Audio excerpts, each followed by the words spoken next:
Shot and killed in his home by deputies is challenging the Lawrence County Sheriff's version of that shooting. Last week, the Sheriff's Office said David Hooks died after a drug search at his home. They said Hooks was shot when he got out a firearm and became aggressive toward deputies. Our Sophia Danner Okotie spoke with Hooks' family lawyer today. She joins us now in the studio with more. This search warrant explains what led up to the drug raid. It says 2 days before, someone stole one of David Hooks' vehicles from outside his home. Then a man named Rodney Garrett turned himself in for the theft of the vehicle. He told officers that he found methamphetamine inside a pickup truck at the Hooks' home.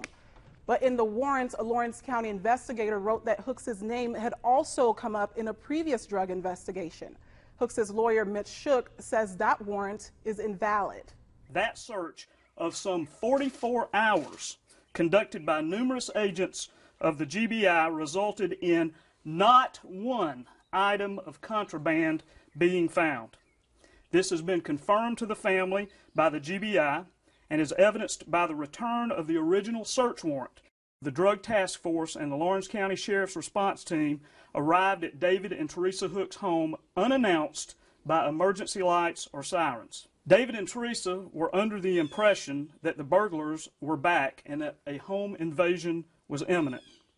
David armed himself to protect his wife and his home. The Drug Task Force and SRT members broke down the back door of the family's home and entered, firing in excess of 16 shots. There is absolutely no evidence that David Hooks ever fired a weapon.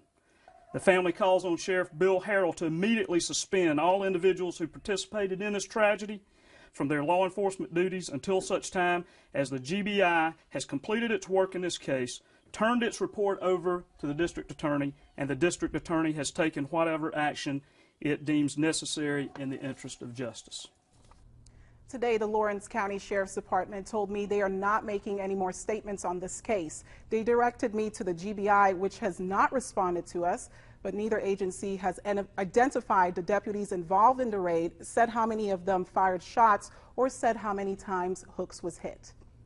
According to that search warrant, Rodney Garrett, the man identified as the tipster in this case, is charged with burglary, auto theft,